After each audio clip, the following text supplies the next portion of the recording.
So, why don't could we have some music? Let's have some music. And now this would be a meditational time. So if you would, please get nice and comfortable. Please do not go to sleep. I know it's the evening and we've had long days, but please, that's one thing I'm going to ask you, that whenever we do all these meditations and things, please make an effort not to go to sleep. Okay? Because it's important. We want you to catch this in a conscious state.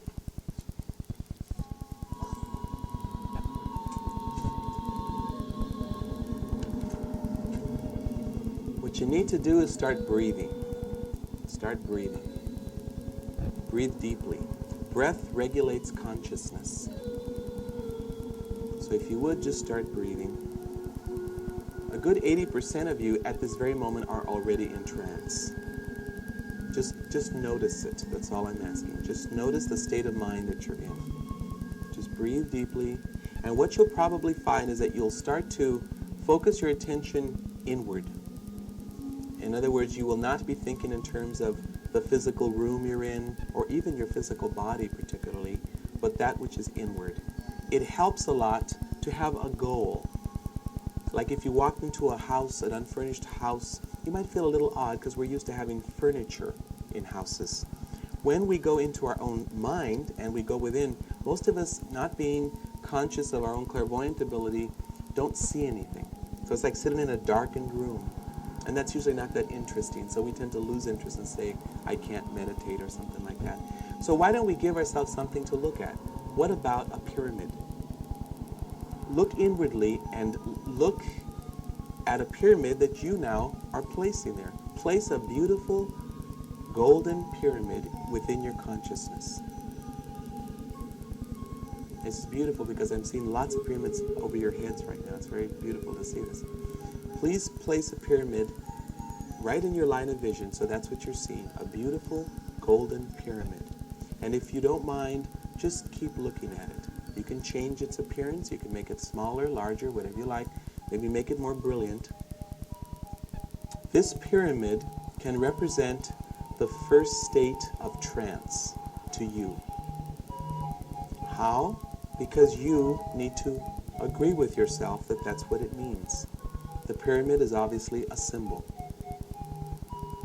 So just, if you would, have an accord, have an agreement with yourself that whenever you take a few breaths, get calm, and see that beautiful golden pyramid in your head, you are at level 1 of the trance process. And then just stick with it for a while. This is where the challenge comes in, to try to keep your attention on that pyramid. As I said, make it as real as you can.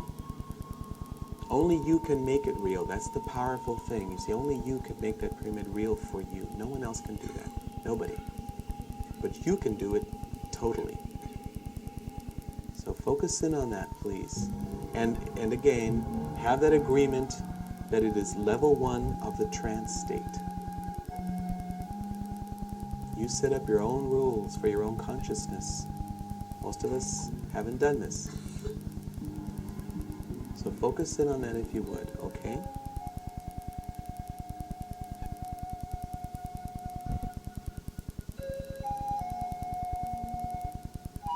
Now, if you would, have the desire to now go deeper within your own state of mind. Have that desire. You see, again, you are totally in the control. No one else can do this. No one can meditate for you. Desire to go deeper. Desire to go deeper. Allow the pyramid to fade. Desire to go deeper, as if you were going deeper into a cave, a beautiful cave. You might want to adjust your breathing just a little bit. But go deeper. It's your choice. And that alone will get you there. Until you see a beautiful star. This star can be any color you like and any shape you like. But make it a star. And have the agreement that this is now level 2 of your trance state. Level 2. A beautiful star. It is the symbol of the second level of your trance state.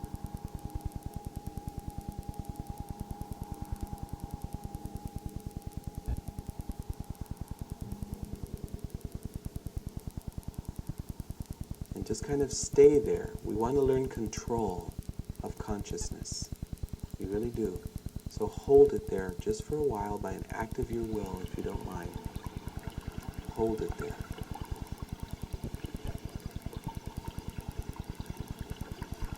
Observe this star. Make it as beautiful as you can.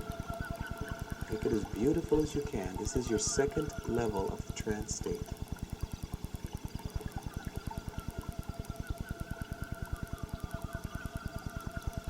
Reinforce it again and again to yourself, to your subconscious mind, that whenever you see this star, you are at the second level of trance state of consciousness.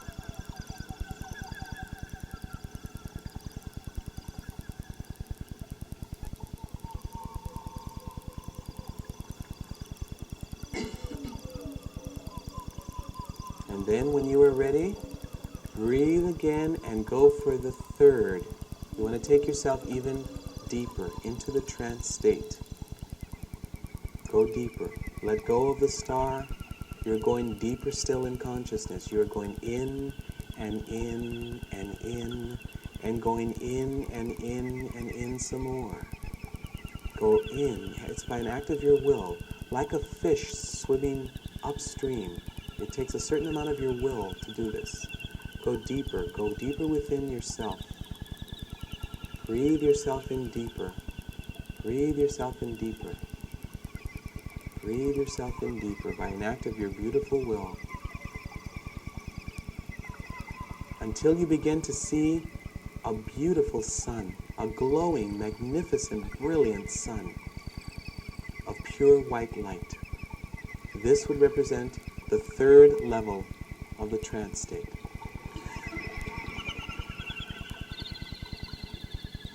Beautiful glowing sun. Make it brilliant now. Make it very, very bright. It should be the brightest thing you have seen so far.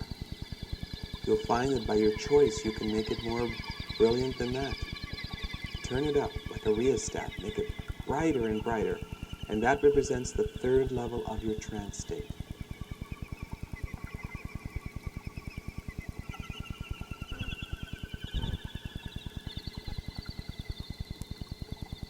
And be there with that by an act of your choice and your will.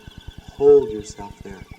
Choose to be there exclusively and absolutely.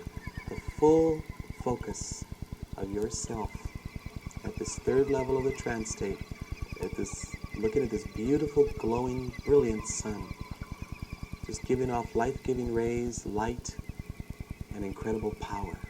Lots of power. Choose to be receptive to that light, if you would.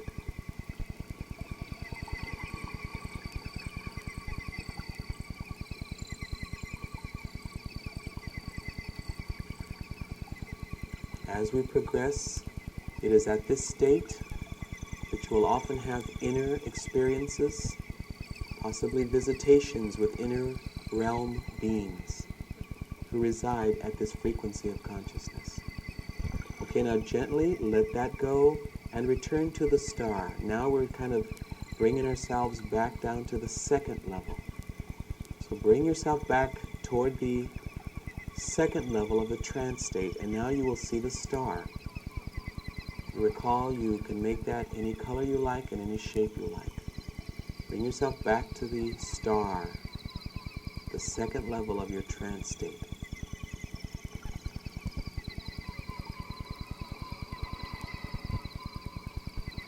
And reaffirm that when you see this, you are in the second level.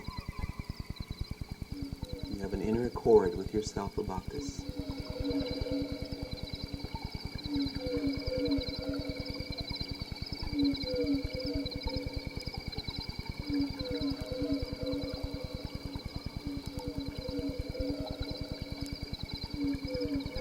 Feel a beautiful harmony with that star, a great love.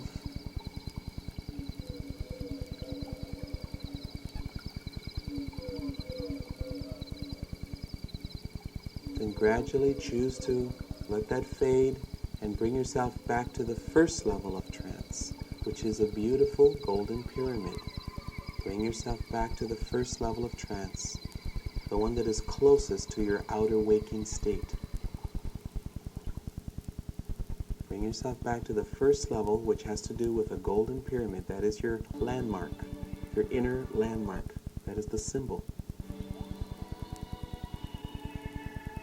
And be there with that beautiful pyramid, reaffirming to yourself again and again that you can access the state of mind anytime you like, anytime it's convenient.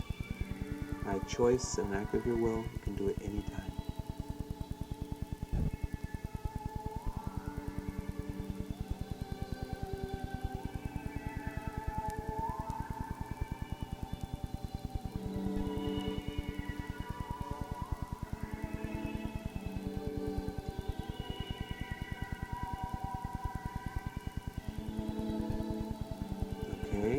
Then gently let that fade, and as you bring yourself back to the physical body, visualize your heart, if you would. Visualize your heart center, right in the center of your chest, as a glowing, warm center of love and connectedness with the earth, with your body, and with the people around you. So on the way back out and down, see your heart, and that represents your physical body and your ability to focus fully and totally back into the physical body, becoming aware again of the physical surroundings of the physical body. And then gently, as you're ready, bring your attention fully back into your physical body, using your heart as like a touchstone that anchors you, that grounds you back into physical reality, because it's a symbol of love. And we tend to be attracted to that which we love. We should be attracted to our physical bodies and to the physical world. We're here. We chose to be here by the law of free will. So bring yourselves back fully into the physical body. Have a wonderful feeling in your heart. Know that that is your place of being in the physical world. Love, basically. Love.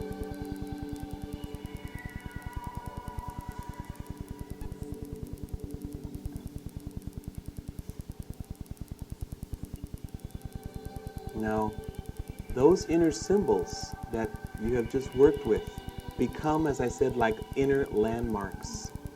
Because I said, most of us, we haven't put anything there. Imagine a house that's unfurnished. You haven't put any furniture, so there is none. It's because we weren't taught. We weren't taught.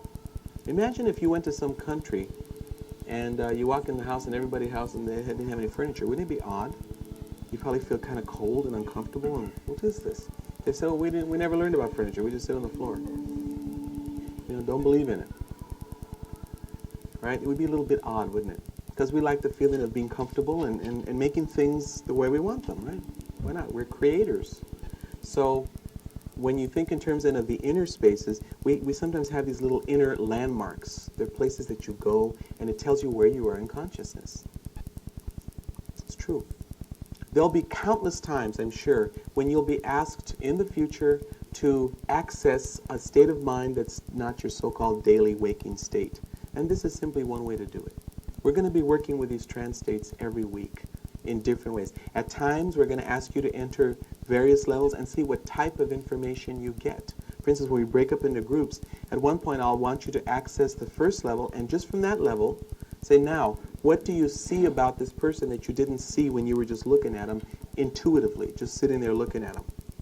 That's your intuitive, because we're all intuitive beings here. So all of us here are intuitive just in our so-called regular waking state. We all are. But when you can enhance that, I think you've got an advantage. You've got a tool to work with. It's an extra tool in your pocket. So we're going to take you to level 1 and say, now, tune into what you didn't notice about this person from your waking state. And you'll probably pick up on a few things. Then we'll take you to level 2. Then we'll take you to level 3. And what you'll start to see is the type of different types of information that you can get. For instance, being that I do readings all the time, I naturally notice this kind of thing. In level 1, I'll tend to notice things like the aura, the human aura. I'll tend to notice the atmosphere immediately around the person, which most people read intuitively anyway. But when you're in level 1, you'll tend to be more tuned into it. You might notice a few more things about the person. In level 2, I might see their future. In level 3, I might see into their past lives. You see, if you're hooked up to a biofeedback, you probably shift to different levels of alpha and finally into theta. Theta would be the state that you'd be reading past lives and things like that. So, once we get to know that consciousness is a tool that we can work with, then we get familiar with it. We get facile with it. It becomes something we're not ignorant of, and we don't feel ignorant about. We go, no, I know how to do that. I know how to go into trance. That's not a big deal. Easy. And then we can then regain the control of our own consciousness. Something that I feel, as you had mentioned, certain forces on this planet have decided that they don't want us to do. Because if you don't have control, then I can control you. It's real simple, very basic stuff, yeah? So as you start to regain control of your own consciousness, knowing the cosmic laws, knowing how to regulate where you're at in consciousness, you find that you suddenly have a greater sense of confidence, of power, and of connectedness with the universal flow. Yeah, it's beautiful, very wonderful. You look marvelous. I love you all. Thank you very much. This concludes our class for tonight. We'll see you next week. Okay? Thank you.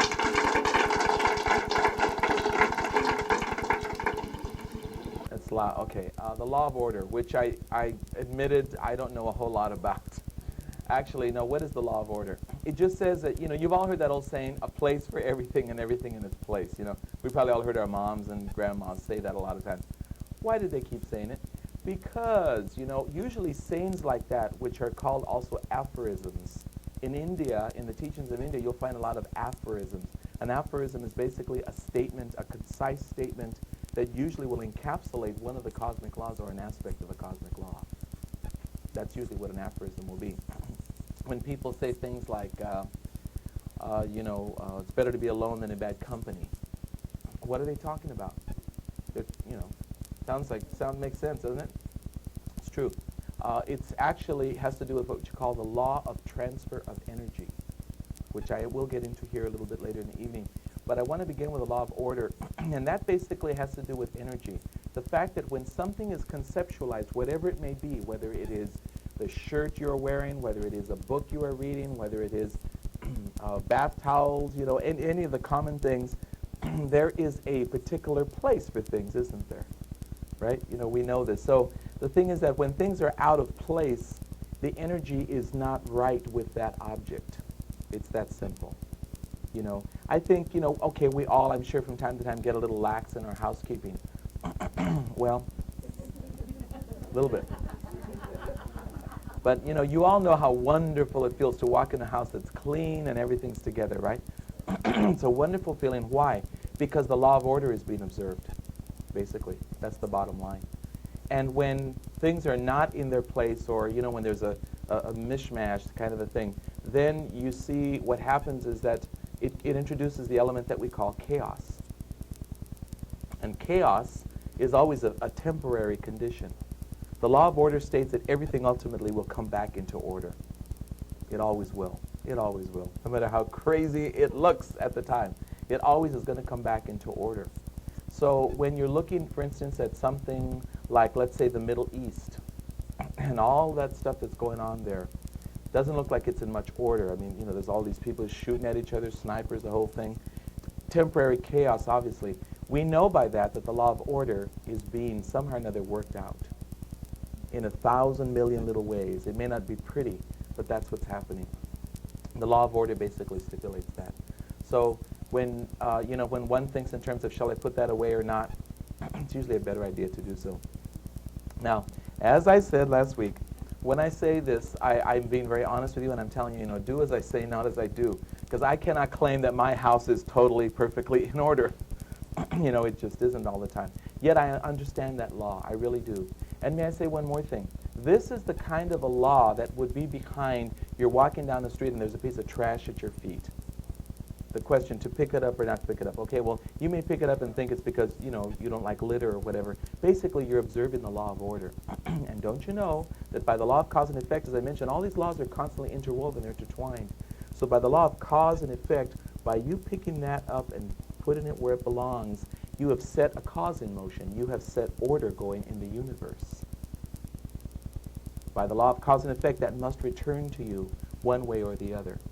One way or the other. We don't always know which way it's going to come back, but it does return. So that's why even the little things that you might do, the little good deeds or whatever that nobody knows, no one has to see it because the law is automatic.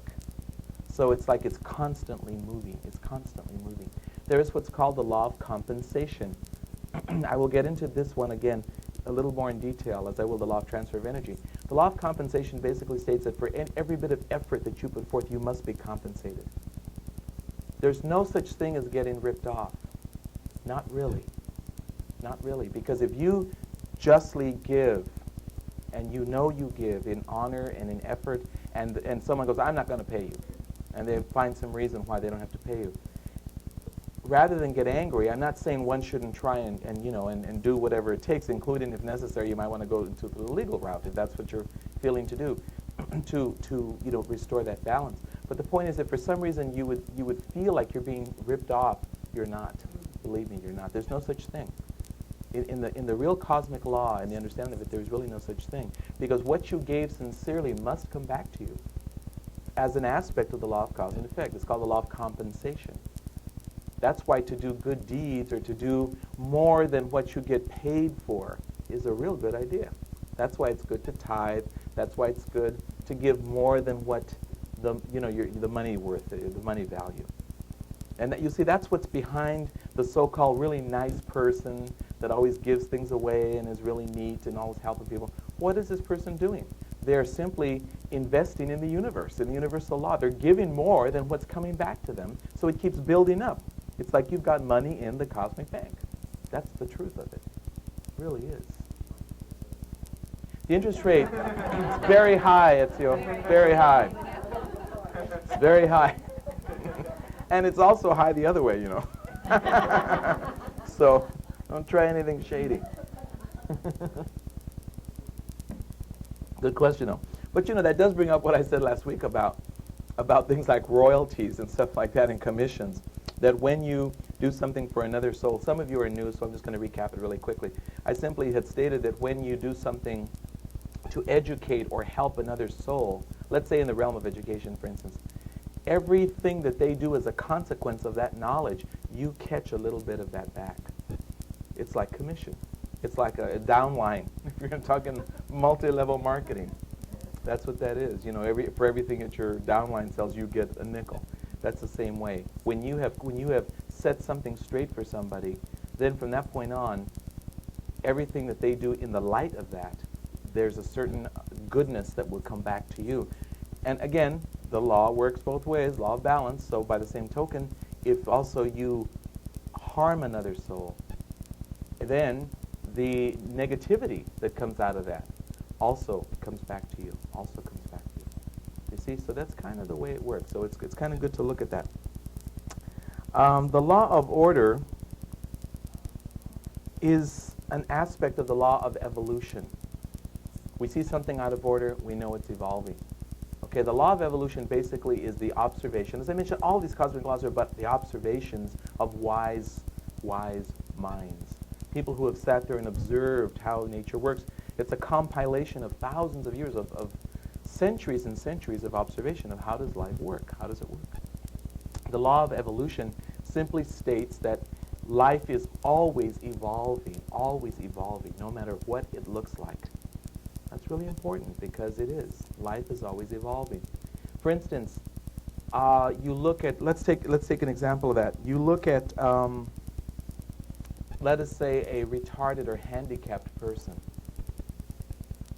That could bring up a lot of reactions, right? Most people would feel compassion. Some might feel indifference. Some might feel, oh, I'm glad that's not me. Some might, if they were of a more maybe metaphysical bent, wonder, well, I wonder what that soul did, or that would happen. I warned against jumping to hasty conclusions about that kind of thing, though. Just because you see an unfortunate condition in another soul does not necessarily mean that soul did that to somebody else, and that's why now it's on their head. That's a little too simplistic. So I would caution you against jumping to such conclusions. They're often wrong, very often wrong. It's very rarely that it's just pure, tit for tat, so to speak. It's rarely that. The law of evolution states that life and ourselves are constantly evolving all the time. So anything that one would see, let us say one sees again, a retarded person or a handicapped person. You look at them, and again, whatever your reaction might be, but one thing would be good to stop and think, now what would be the next step in this soul's evolution? Because obviously they're evolving. They are evolving to be there. I read to you last week out of the Golden Scripts, a very beautiful book that is a channel right into the Master Jesus. In it, he says, there are those who have malformations, the very thing I'm speaking about. He says, waste no tears on physical handicaps. He said, their trial is great, but their need is greater. There's a very good reason why that soul has chosen that body or that condition. Believe me, they're getting something out of it. You can count on it. They're getting a lot of mileage out of it. And that's exactly what they need to have. So it's a sense of, understanding that as we go. When we are in sync with the law of evolution, then when we see a so-called negative condition, we train ourselves to look for the silver lining.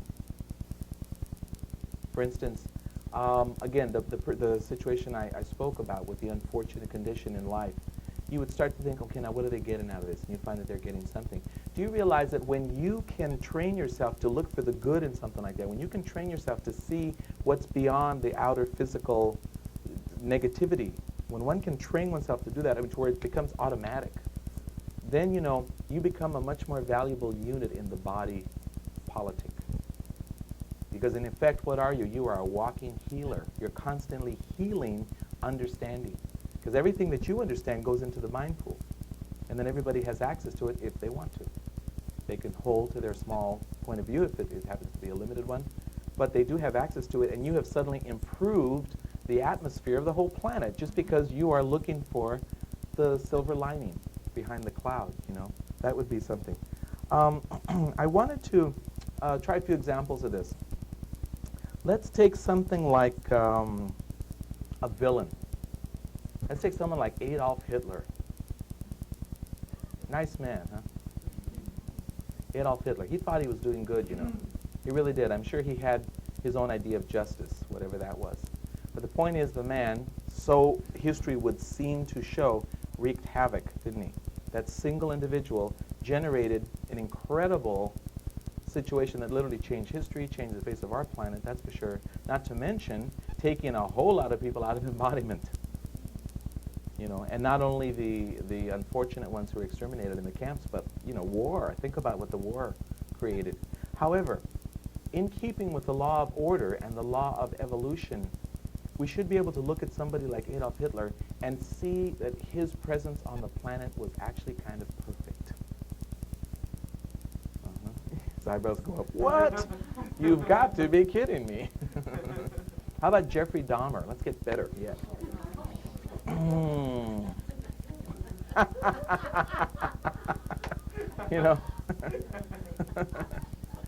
We'll have to come up. Son of Sam, all of them. Someone like Jeffrey Dahmer. What in the world can someone find good about someone like that? Here's a man who, ate people for breakfast, right? Didn't he? Or lunch, or whatever. Dinner too. Anyway, before I nausea anybody. But the point is, what is the good? What is the good of someone like a Jeffrey Dahmer? What is the good? Well, right off the bat, I can tell you what I see. Not that I in any way, shape, or form condone anything that he did. However, the fact that he did what he did brought out of the closet, the subconscious mass closet, that potential. And what did it cause people to do? It caused people to polarize and go, oh my God, and remember their decency, remember their divinity, remember their love, remember their compassion, and all the things that are the opposite of what this man demonstrated, which was none of those things. You see what I mean? So in that sense, he single-handedly, just like Adolf Hitler, created an incredible reaction, a mass reaction. I mean, I'm sure all of you, obviously the first one is disgust, but why disgust? A cannibal wouldn't be so disgusted, would they? Somebody maybe in New Guinea or somewhere that, no one here is from New Guinea, but, someone, I hear they still, do that kind of thing somewhere down in New Guinea. And if that's so, and let's say they happen to be visiting, the United States when Jeffrey Dahmer came to trial, they'd go, hey, don't be so hard on him, I'm sure they would see his point, wouldn't they? Their sense of justice would be quite different. But, of course, for most of us, it's the most revolting thing you can imagine. And yet again, the law of order states that at the perfect time, within the perfect law of cycles, this individual emerged as symbolic of a potential within, what? All of us, perhaps. All of us, perhaps. That potential would be, and I'm sure a lot of you are going, not me. Well, maybe not you. Maybe you've evolved past that point. But the point is that he simply used the law of free will and did what he did in a very dramatic way. So you understand, I think, what I'm trying to say, that to all of it there's that, and that would be the more clairvoyant point of view on anything and everything. What's the story behind the story? The effect is just the outer show. So we're looking for the cause, trying to get that, so we can see that. Let's bring it home a little bit. Why don't we look at the person you dislike the most? I'm sure you all have somebody. Or the person who's the most nuisance to you, who's the most irritating. There might be somebody, Maybe you don't, and that's wonderful. Everything's relative, I don't mean your relatives, but could be. You got those already. You thought of me right away. Well, whoever that would be, if you would take a moment, just take a moment, and focus on, maybe it isn't someone that irritates you. Maybe you're beyond that, and if so, God bless you. But a lot of us have at least one person in life who just, oh my God, here she comes again, or here he goes again. Whoever it is, doesn't matter. Focus on that one person, if you would, just for a moment, if all of you would think about something that just really gets your goat. And then start to wonder, why are they there? That would fulfill the law of order. And the law of evolution, what is my relationship with this person evolving me and or them into? And you can see there's some good out of it. There really is. There's got to be. There is some good that's coming out of that thing, whatever it may be. The person may be showing you something about yourself. We all know about that. We don't like out there what we sense is within ourselves. We don't like that mirror all the time. Sometimes it's something that you have overcome fairly recently, or even in a very recent past life. Perhaps in the last life you were a real pain in a certain way to other people. Of course, you don't remember it, but what you do remember is how badly it went for you until you finally got it. You really got it. Oh my God, that's what I was doing. Maybe I was a leech. Maybe I was always trying to get everything from everybody. Gimme. A taker. And I realized at the end of that life how that just doesn't work. It's not in balance, okay? So, but I have that very fresh in my subconscious memory. Now I come into this life, I hate takers. See, I don't personally, but that's how you might react. Why? Because you've only recently transcended that. You all know about the people who stop smoking and hate smokers, right? It's the same thing, the same thing. Because not so long ago they were there, and they didn't like it, and they didn't like themselves, and now that they're free of it, they can't stand that thing, whatever it may be. So very often we may not like a certain person who has a quality that we have only recently overcome, or that we still have within us potentially, either way. So anyway, if you really think about that, you might be able to come up with something, a new perspective on this person or whatever that might really be a problem to you. It kind of works like that. And then let's take it even closer to home. Yourself. Using the law of evolution, if you don't mind, I'd like you to take a moment. You may close your eyes if you like. You can keep them open. It doesn't matter to me. But I'd like you to take a moment and think about yourself.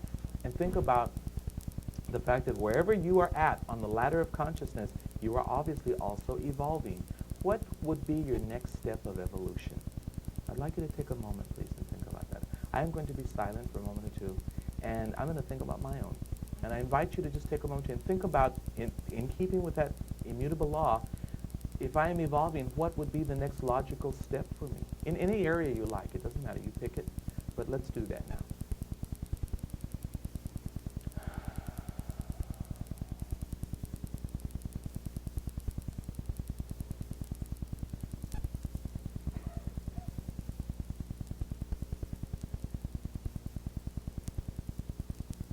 I saw something for myself that I didn't even know was going to happen. That was great.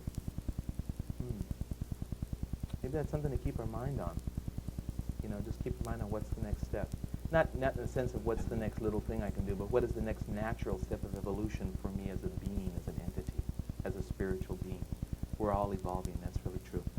Okay, now I'm going to go to a law that I think is really, really important. This law is the law of octaves. It's called the law of octaves. Some of you who are students of music know something about octaves. It's like a level. An octave is a level. Then you can go to the next octave. Some people who have a very well-trained voice can sing, have a range that will span 2, 3, up to 4 octaves. It's an incredible range of vocal talent. An octave is like a level that goes on. Well, the law of octaves basically states that every octave is kind of sealed. It's kind of sealed into itself.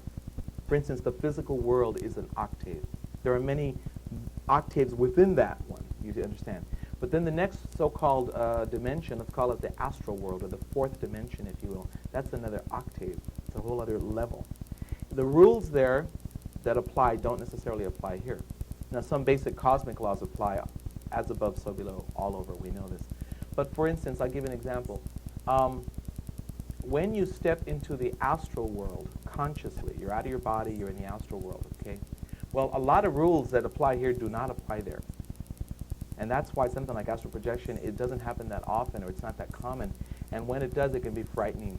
Why? Because you immediately sense, whoa, I'm out of my element here. I'm like a fish out of water. What can happen in the astral world? Well, for one thing, I can walk up to you, grow 3 heads, and attack you. And I probably wouldn't do that in the physical world. Okay? The reason for it is because, for instance, in the 4th dimension, the conditions that apply have a lot to do with thoughts. Whatever you think happens pretty much immediately. You want to be somewhere, you're there. Very different than here. We have to buy a ticket. So you see how that's one thing that doesn't apply. Most octaves are set up in such a way that the greater can see the lesser cannot see the greater.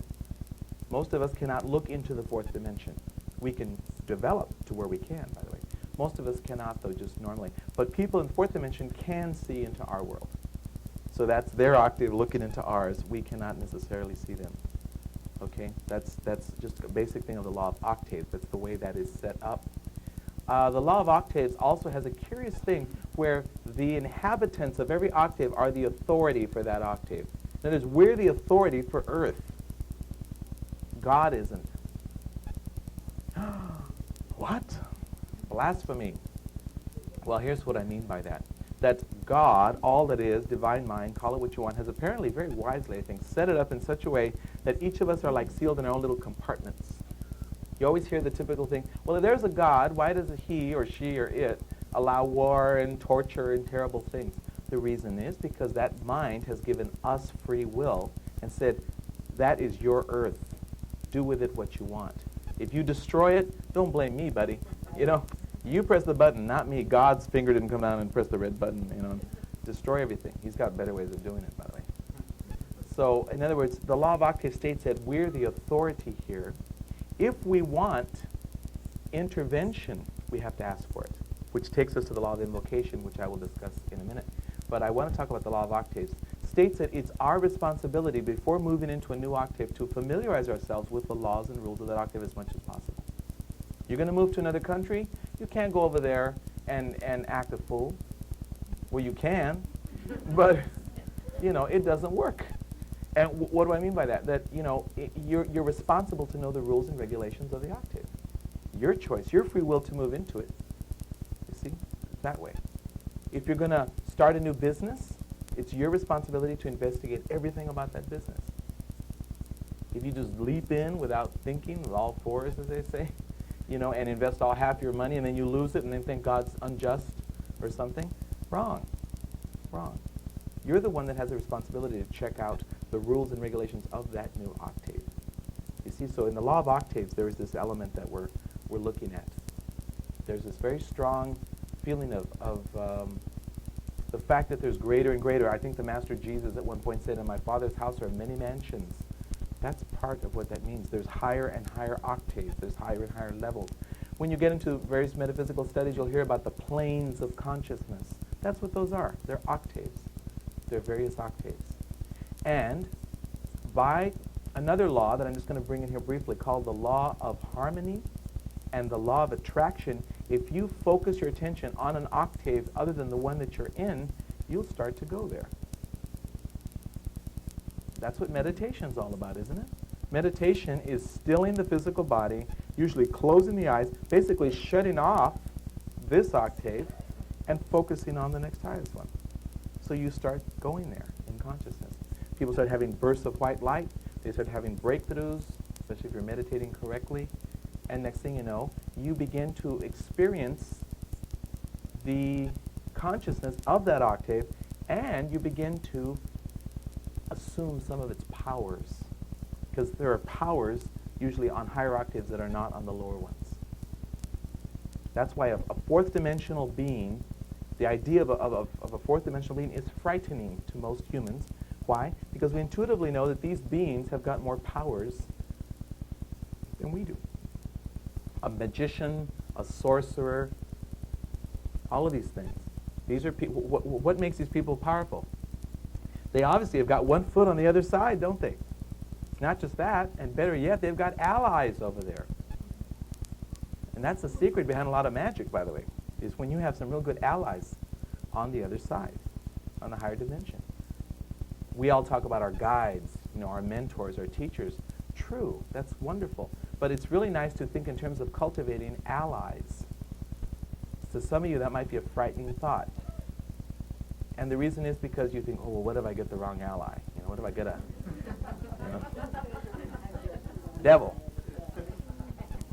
And the chances of that are slim, basically because you're not a devil, or you probably wouldn't be in this room. See, because you attract what you are, the law of attraction. So you're going to attract what you are. So if you're not a devil, you're not going to attract a devil. People have such fear of the higher world and the other side. I understand it. It's the fear of the unknown. But if you think about it, it's just an extension of this world. People are afraid of running into demons and devils. You always hear this. People who, especially when you get into things like channeling and all that. Now, mind you, I am not saying that one cannot make contact with unscrupulous souls. I'm not saying that. That is a truth. It is true, and it happens every day of the week. But by your own vibrations, you are generally protected. When you walk out of your house, in this octave, you have murderers, you have all these people. You probably don't walk out of your house and think that someone's going to, come up and hack your head off, right? Most of you here probably don't have that kind of a paranoia. Why? Because deep inside, you know that that's not what you're giving off, and there's a natural sense of what am I attracting? What am I attracting, you see? So same as when one starts going into the higher worlds, especially if it's done in a very spiritual way, meaning I'm doing this for the purpose of exalting my consciousness of spirituality. Your motive is everything. The intent is everything. So when one starts to open up to those other dimensions in sincerity, in honesty, then the tendency is to attract positive energies, not negative ones. That's just the way it goes because of what you're giving off. I'm sure a lot of you here saw the movie Ghost. Okay? Ghost was a movie that was produced heavily in collaboration with people on the other side. Some of you might know that. For the most part, very accurate. They had some good psychic consultants on that. There's one or two things that people have asked me about. They said, oh, I really liked the movie and it was great, but you know what, that thing part where the little devils came and took those guys away? I don't think so. I think so. Why? Because, attraction. What were those men doing? They were in the act of trying to murder somebody, both of them. Both of those guys that got killed were in the very act of terrorism and murder. They had already murdered that guy, Patrick Swayze, and they were ready to murder Whoopi Goldberg next. Can't do without Whoopi now, so somebody had to stop them. And that's what happened, right? And then they died, and all of a sudden here come all these little weird things. Well, what do you expect? Angels to come down and, with trumpets and say you're wonderful? I don't think so. That's not what they were doing, right? And it's very important, the Hindus teach it's very important what you're doing or thinking at the time of death. Because so do you pass to the other side. At least initially. There's adjustments, of course, that occur. But at least initially, that's why in India, people they pray all their life if they can just die in Benares, the holy city, and chant in the name of God. Because if they can die in Benares, chant in the name of God, they believe they will not have to reincarnate. Now, I don't think it's that simple myself, but who am I to say? But anyway, the thing is that, so, you understand that there's a definite, and I state this so that you realize, I believe that knowledge of cosmic law gives one a sense of security. It does me. I think I feel pretty secure in the framework of the cosmos, especially because I know how the laws work. To a degree, believe me. I don't claim to be an authority, just a student. But because I know certain things are by law, I also don't expect this, and this to happen. And it doesn't. See? So I think there's a lot to be said for knowing. It's like I mentioned last week. If you know the law like a lawyer does, lawyers can get away with all kinds of things, or so it seems. Do they really get away with it? No. But they know where the law stops and where it begins. They know how far they can go. They know that. And they write the laws, exactly. And their friends are on the bar, and judges, so they know what they can do. The point is they know how far they can go and when to stop.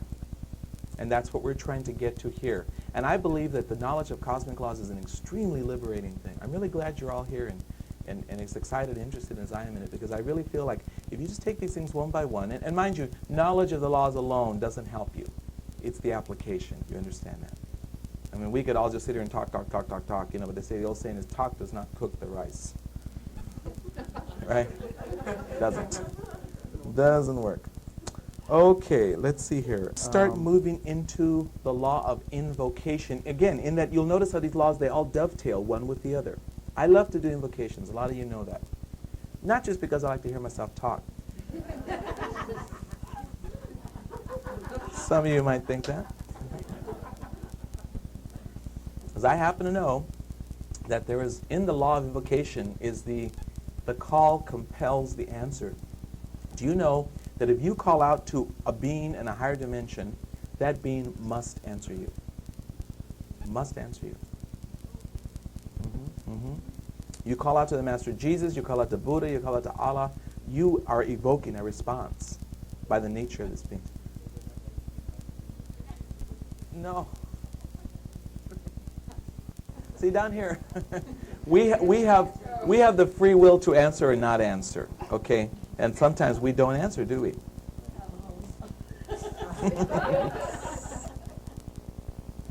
We don't always answer our answering machines.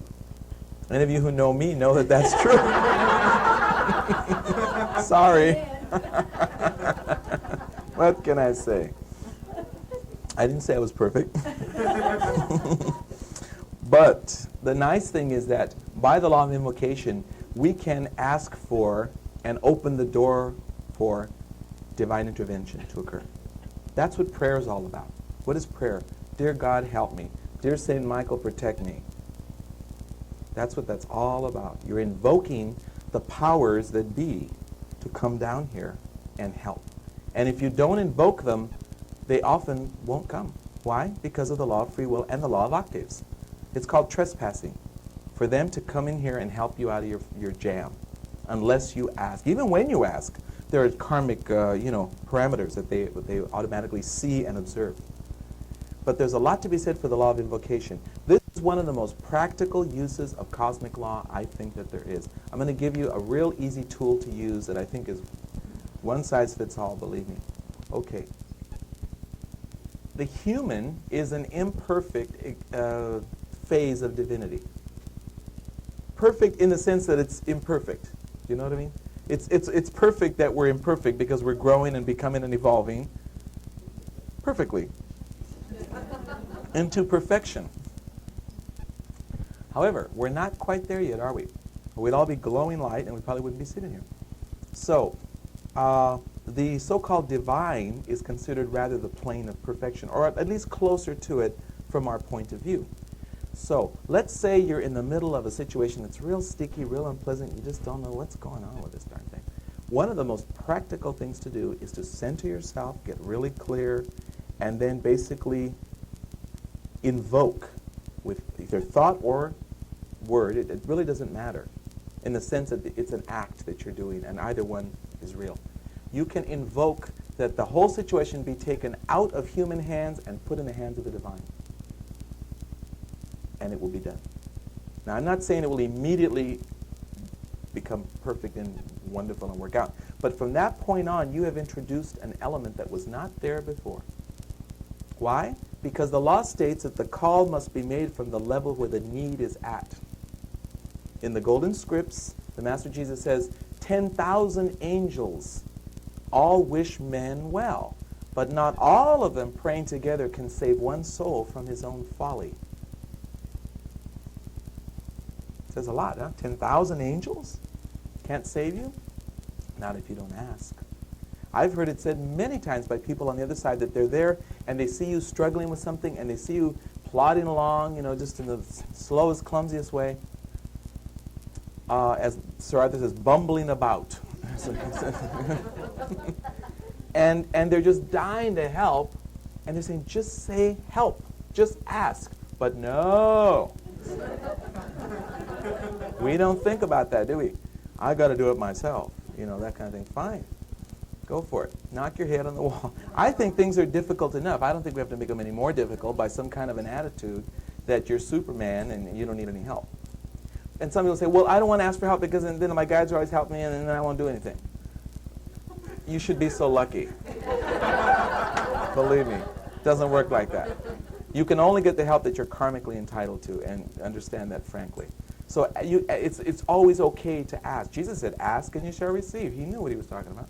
It's always okay to ask. There's no harm in asking. It's like asking a friend, will you help me? They're free to say yes or no.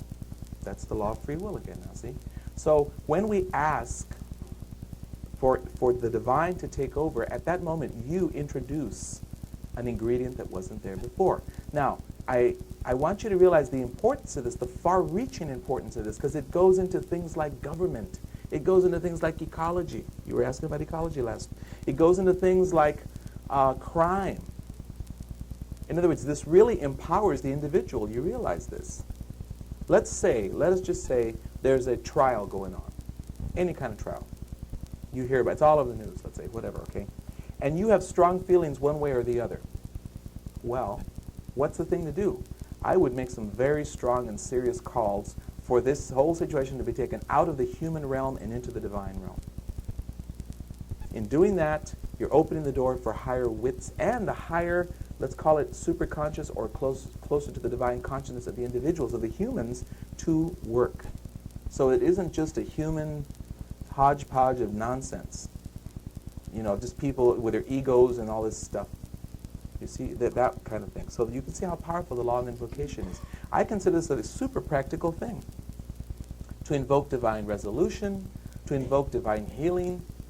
Later on, I'm going to devote a whole lot of time to invoking divine judgment.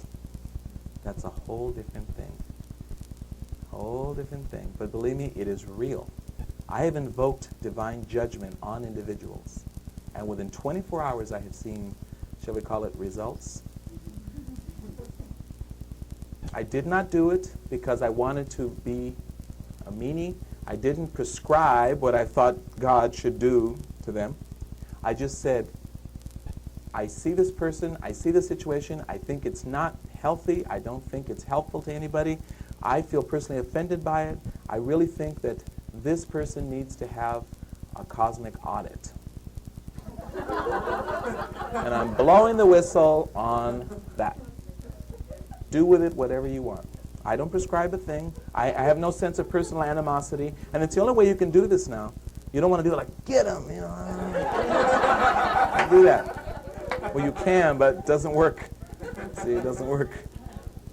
I'll get more into it later, and I will give you the specific tools and invocations. And the reason is because, again, now that phases into another cosmic law that I'll get into later called the law of recourse. There's always recourse in life. You're never just stuck, and there's nothing you can do. That is an illusion. Sorry, I don't buy it. That's a victim's story. I'm stuck, and there's nothing I can do. Just self-pity. You're a victim. By free will, by choice. There's always recourse. Always, always, always recourse. Now, I'm going to give you a very extreme case of recourse. About 5 or 6 years ago, I was in Germany. And I visited, I didn't think I was going to visit, I didn't go there to visit, but I did visit the remains of the concentration camp out of a place called Dachau. Very dramatic. Very dramatic. They have these towers set inside this place, set, like that, from which, of course, these guys are up there with machine guns, right? I mean, they're going to keep the inmates in. Well, on the inside of the camp, the outside is there's a barbed wire, of course. On the inside, there was about an 8-foot wide thing of grass that went all the way around. The inmates were told, don't go near that grass, because if you step on that grass, that means to us, you're trying to break out and we're going to shoot you. That was the rule. I mean, you didn't go near the grass, right? Don't step on the grass. And, big sign, right? Well, and they meant it.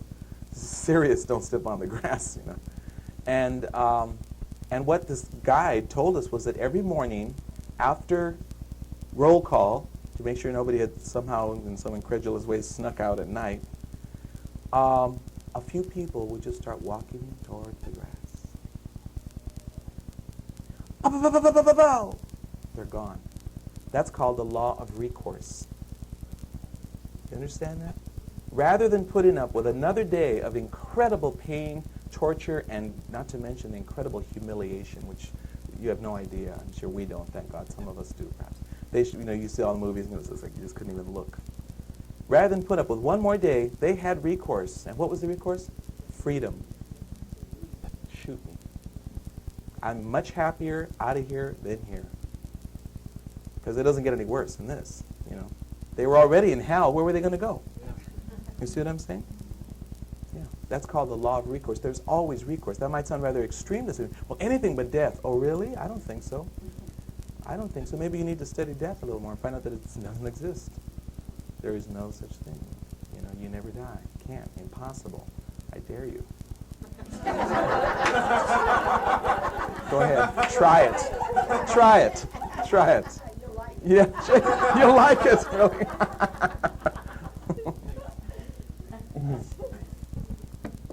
So the law of invocation is basically that. It's invoking something here, which then does come forth by law. There is a response. You can see the practical use of this in your day-to-day. It's there. I mean, really, to me, that's one of the most powerful uses of the law of invocation that one can have, is that very powerful thing. And again, that's what all prayer is behind. That's what all prayer is there for. Invocation. Okay.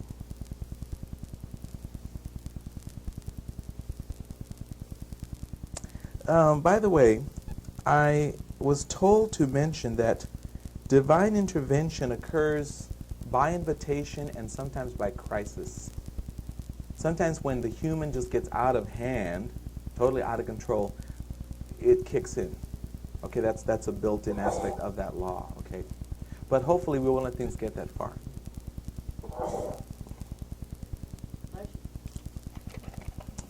Okay. Now, you all heard of the boy who cried wolf. What does that mean? Somebody who was misusing the law of invocation, probably, claiming that there was a wolf, that there was a wolf, that there was a wolf, and then there wasn't one. And then one day when there was a wolf, nobody believed him. There's an element of that with the law of invocation. If every single time the slightest thing goes wrong, you're calling to the angels and God and everybody, to help you. I mean, without giving it a little the old college try, that falls in that category. You see what I mean? So again, all of these laws are part of the other laws. There's a law called the law of balance, which says that we are here to work out our own, quote, salvation. And so when you run into a challenge, an obstacle, or this or that, well, obviously the thing to do is to draw upon what you have within you, your own intelligence, your own resources. You see? Whatever you have developed thus far, that would be the correct approach. If you see a situation where there's nothing you can do, such as maybe government, such as all kinds of things, a legal case. I'm sure a lot of you who know much about lawyers and know that things don't always occur. It's not always justice that one sees. It isn't. I mean, the person can be right as rain, and they're found guilty and sent 20 years up the river. Now, we also know that that's not an accident, okay? So, again, that takes us back to the law of karma, and so on. But what I'm trying to get at is that, when it's a situation where it's a bit out of your range or out of your power, that's when you can call for the help, that kind of thing. For instance, I like to do invocations and say, I call for the full power and presence of divine mind in this room to flood this room and enlighten every single soul here. I don't believe that's within my power to do. I don't think I can personally create divine mind in here and enlighten every soul. But I do believe that divine mind knows how to do that, and I have but to invoke it. Do you understand what I'm saying? See, there's a natural, logical progression here with these things. So one invokes those things that one really can't do for oneself. And that's what I mean by the boy who cried wolf. You don't want to be invoking every 2 minutes. Because a cloud goes in front of the sun. Oh, get under this number. Wrong use of that.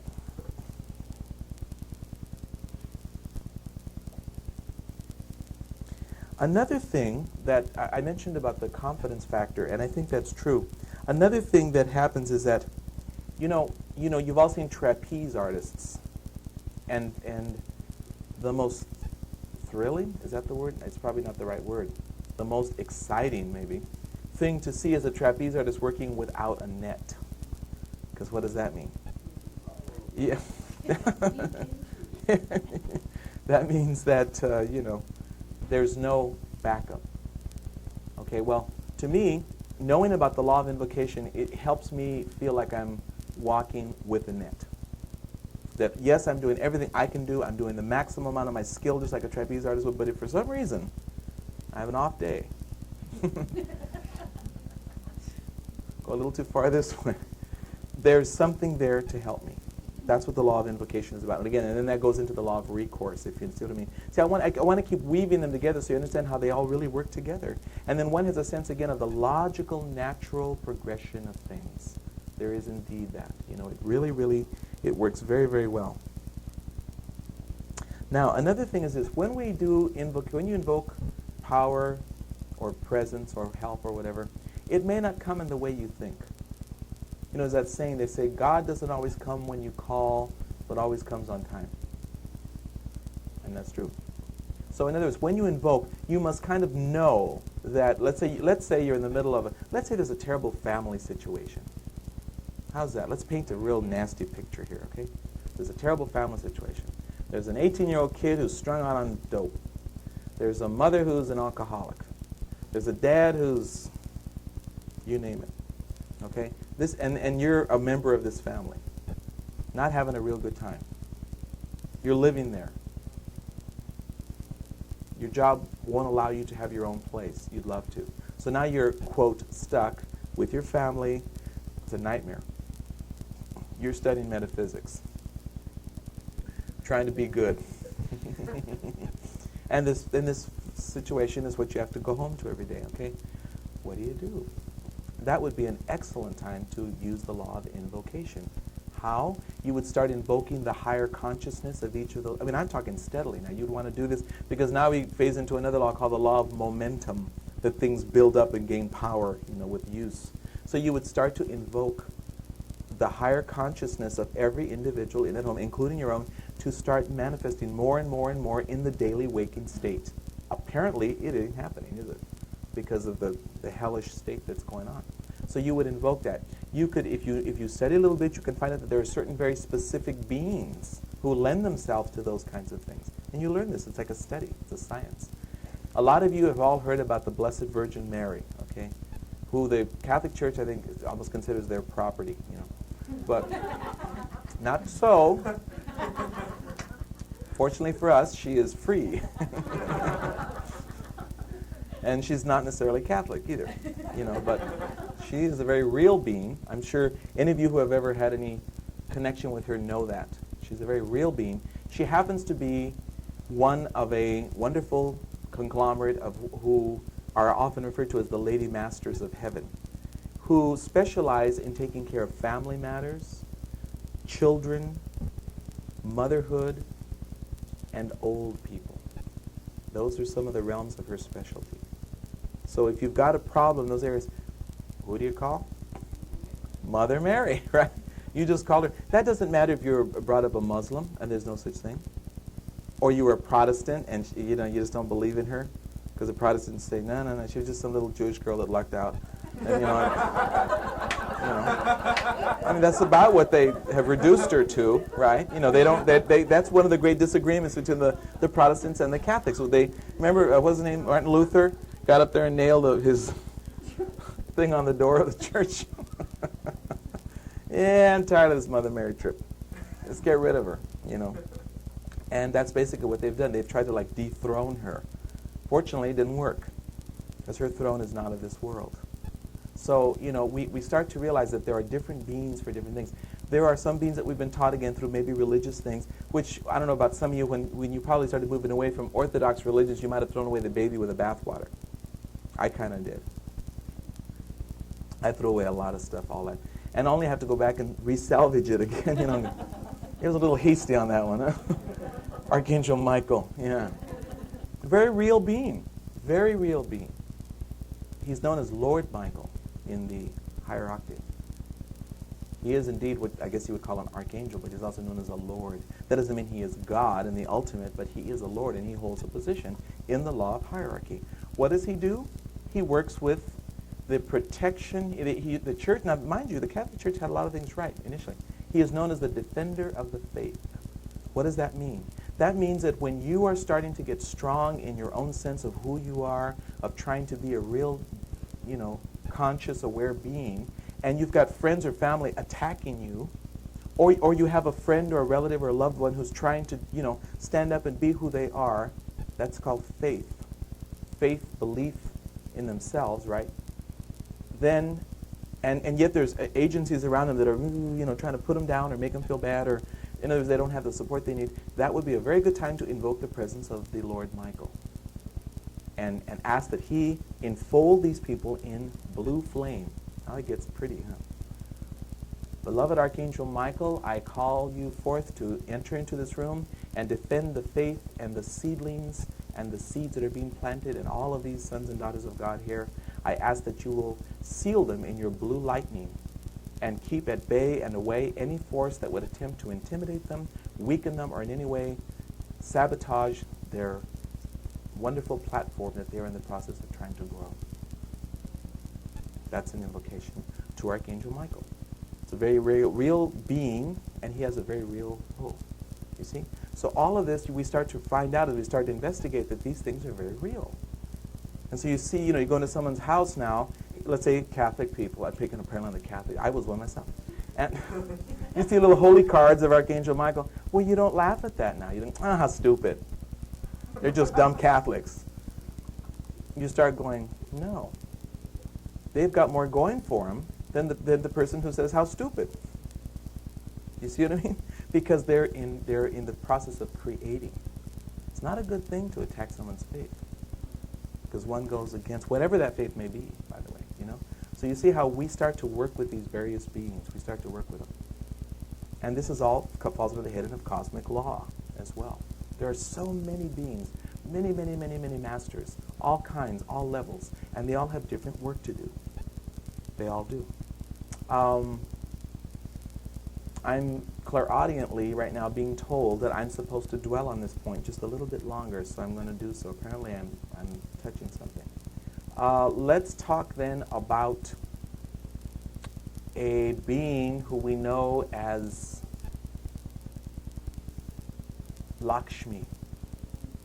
Lakshmi is the Hindu goddess of wealth and prosperity. May I introduce you? Lakshmi. Now again, if a person isn't real open-minded, they would say, I don't know about that. That's some Hindu deity. That's pagan. That's something else. Well, all those things are just labels that people have put on things like that. A lot of the, I suppose, well-meaning Christian missionaries that seem to find it their duty to go every single square inch of this planet and beat everybody into submission, my way only. Would immediately run into a culture like the Hawaiian one, for instance, and see the Hawaiian gods and goddesses and there's a bunch of hooey, knock it down, and just here, get out here, just have Jesus. You know, and that's, I do believe that's a disservice they've done, because every people, wherever they are, have evolved their own ladder to God, to divinity. Who are we to come and say your religion is wrong? You know, and I'm right and you're wrong. I mean, that's just, it's very small-minded. Lakshmi is a goddess, a being, who is known for the giving of prosperity. In Hinduism, it's not considered a bad thing to pray for money, because it's a very practical thing. You need money, pray for it, ask for it. You know, what could make more sense, right? But in the Christian religion, because they've tried to impose this thing of poverty being a good thing, you'll notice they're not poor. But, you know, poverty being a good thing, so it's made wrong to pray for money or even to want it too badly. You know, just be poor and shut up. You know, that kind of thing. You know, it's a control tactic. I think you all know that. So I would say that if one is in you know, having financial difficulties, which we all do from time to time, Lakshmi is definitely one to call to. In the West, she is known as the name Fortuna. Fortuna, the goddess of supply. And you can call her Fortuna, goddess of supply of all God's wealth from realms on high. Release thy treasures from the sun and now bestow on everyone, whose heart beats one with God's own light, the power to draw from heaven's height, abundance to expand the plan the masters hold for every man. Attune my consciousness with thee, expand my vision now to see that opulence is meant for all who look to God and make the call. I just cast a spell for all of you. You see? Yes. Yes, so that's an example of that, see? And there have been whole systems of thought and teaching that have evolved along these lines that know exactly who to call for and for what. It's all cosmic law. You see, these are all tools that I really feel everybody has a right to learn. This used to be called mystery school teaching. That was what this was referred to. It still is in some people's minds. Mystery school teaching. This is stuff you don't tell the masses. Keep it to yourself, you know. 3 vows of secrecy and all that stuff, you know. And mind you, I have been part of those schools. I have been right in there, and I have taken those vows of secrecy. Obviously, I'm breaking them, aren't I? And I love it. Because in sharing it, I don't think I'm in violation. In fact, I know I'm not. But sometimes people just want to keep those things to themselves, you know, and so they can do an us and them thing. Well, we know this, and they don't. So we're better than them. You know, it's just a little bit of an ego trip. Okay, so you understand how there are these beings that you can call to for various things. Venus, the goddess of love. Now, most of you in here look old enough. There's just a few that aren't. You might remember on the airwaves, I don't know, it was the early 60s or something. I think it was Frankie Avalon. Recorded a song called Venus. That was an invocation. Venus, if you will, please send me a sweet girl for me to thrill. A girl who want my kisses and my arms. A girl with all the charms of you. Venus, make her fair. A lovely girl with sunlight in her hair. And place the brightest stars up in the sky and put them in her eyes for me. Venus, goddess of love that you are, surely the things that I ask can't be too great a task. That's an invocation. How do I know it so well?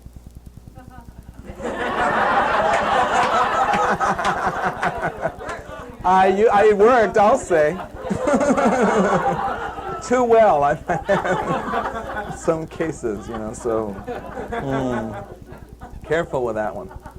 But you know what I mean? But the Lady Master Venus is indeed a goddess of love, and she is one that directs heart situations. So just so you know that these things are all very much part of this inner awareness that is simply being offered to you. It is just being offered to you. Some of you will approach this very cautiously. Why? Because you may have teaching that says this is wrong. You may have heard, whether through family, through religion, through philosophy, whatever, that is wrong. And that's wonderful, because that's what you need to know and feel in your heart. You need to have me up here telling you all about this and have that feeling of, that's scary, I don't want to do that, I'm afraid. Okay, that's fine. That's called being within the law of one, which is the one is yourself. And we'll talk about that probably next week. Okay. We're going to work with 2 different things. First of all, we're going to work with clairaudience And I will break that down. And then we're going to work with trance states. And the reason for it, of course, is because in that we have this equipment, in that we have this thing between our ears called a brain, you know, and obviously it only being a physical organ, but for the mind or consciousness that's anchored and anchors and works through it, then I think it's only right that we should try and you know, use it, learn how it works. That's what the trance states are all about. I'm not trying to make trance mediums out of all of you here, you know, but if I do, good. More power to you. Side effect. Okay, now, I had talked to you about the fact that clairaudience is basically the receiving of information that appears to be told to someone, and how rarely it is that one actually will hear a voice, ... the same way you're hearing my voice right now. I have found that I rarely do that. Most clairaudience, I've heard, rarely hear, though they constantly use the term hear. I hear this, I'm hearing this, I'm being told to tell you. That's all implies hearing. And the reason is it comes as close to hearing as any other faculty that we have. It's not sight. It seems to be like when I say, hey, Teo, I'd like you to please go over there. Then she can say, oh, Arthur told me to go. You know, I conveyed information to her. Of course, she heard it audibly, physically, but when it shifts to the psychic level, it isn't quite like that. Now, one time I heard a lady say this in a seminar, and at first I kind of balked. I went, no, that's not true. But the longer I listened, I thought, I guess it is true. Here's what she said. Telepathy is thought transference between two people who are in the body. Clairaudience is thought transference between one person in the body and one out. And at first I thought, well, wait, no, that can't be. And I come up with 100 reasons why she was wrong. But you know what? She wasn't wrong, as it turned out. Because it turned out that the more I thought about it, I thought, well, she's right, after all. I wouldn't have put it that way. I wouldn't have explained it that way. But you see, now I am explaining it that way, aren't I? So, we all change. Okay, so initially, here's all I'm going to ask you to do. Now, clairaudience is very, very subtle. So as I've said, please, if you're expecting to get something real loud and clear in your head, it probably won't work, okay? It probably won't happen. Here's all I'm going to ask you to do. I'm going to ask you to, with the person who would happen to be, you know, your partner at this point, just sit calmly and quietly, take some breaths, get into a nice relaxed state. You can do this with eyes open or eyes closed. It doesn't really matter. Here's what we're going for. We're casting a net. Here's what we're trying to catch. Here's the fish we're trying to catch. What we're trying to do is try to sit there, and again, you may want to do this with eyes open or closed. It doesn't matter to me. Possibly with eyes open, it'll help you to observe the person. Eyes closed might help you to concentrate. You have to experiment for yourself. But here's what we're going for. I'd like you to sit there until you believe you have something to say to this person. See? So obviously we're talking about giving them some thought, some message, some information. It could be anything. It could seem at first like it's just your own opinion. If it is, I invite you to share that. Now, I don't expect you to tell the other person how to live and stuff. You know, you really shouldn't wear that kind of lipstick. It just doesn't do a thing for you. We're not giving beauty tips, okay? These are not personal comments, you know. You wear your hair too long. Or you wear your hair too short. None of that, none of that. No personal opinions, please. But it could be something like, I get the feeling you're working too hard.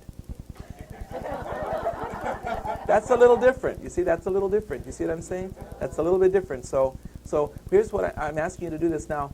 When we do this with the cooperation of our guides and teachers, those who are working with us. So realize that you could get information from their guides. You could get information from their superconscious mind. You could get information from your guides or from your superconscious. That's 4 different avenues. And you can add to that your intuition, so that might be fine.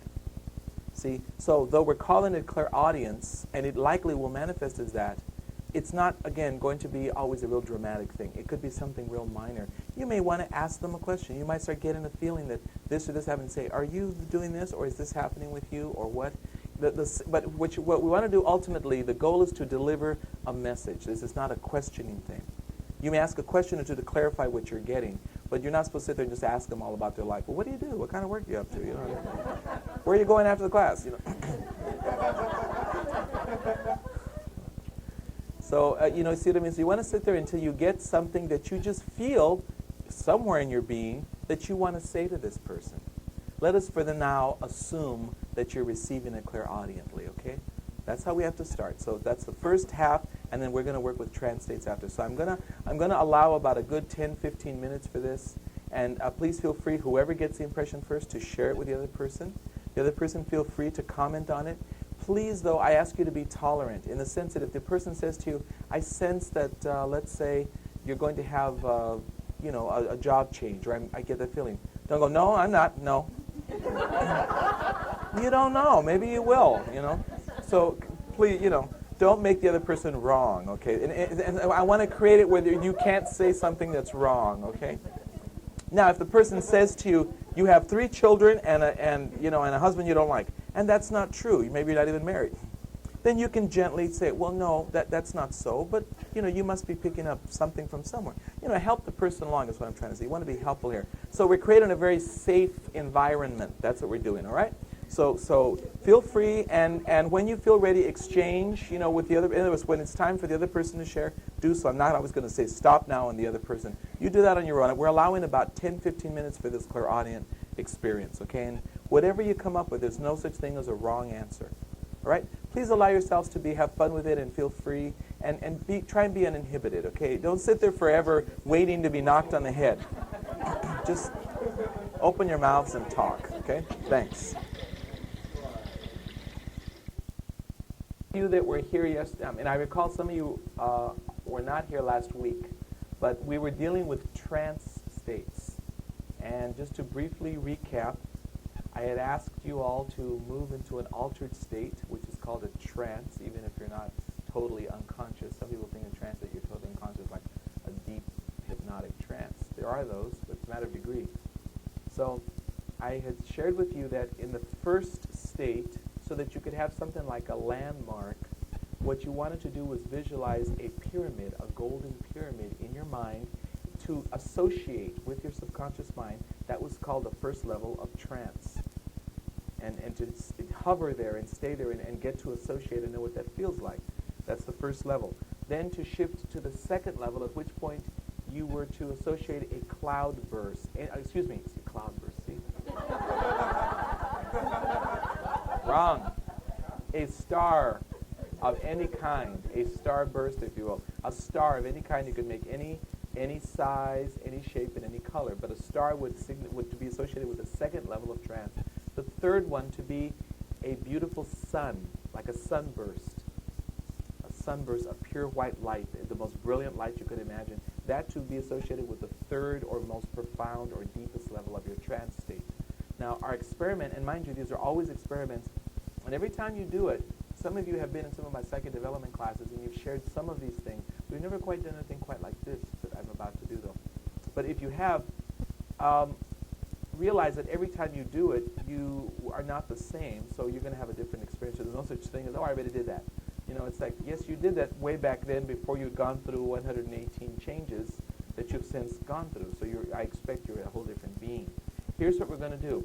I'm going to ask you to decide which of you is a 1 and which of you is a 2, just for simple purposes of clarity.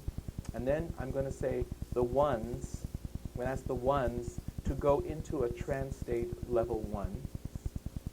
And once we kind of stabilize there, keeping your attention on your partner, I'm going to ask you to share anything that you notice from level 1 that you did not notice previously. And then we're going to take you to level 2 and have you notice anything there, and finally level 3. Then we'll bring you back to the waking state, and then obviously we'll switch partners and do it again. The object of it is that one perceives different types of things on different levels of consciousness.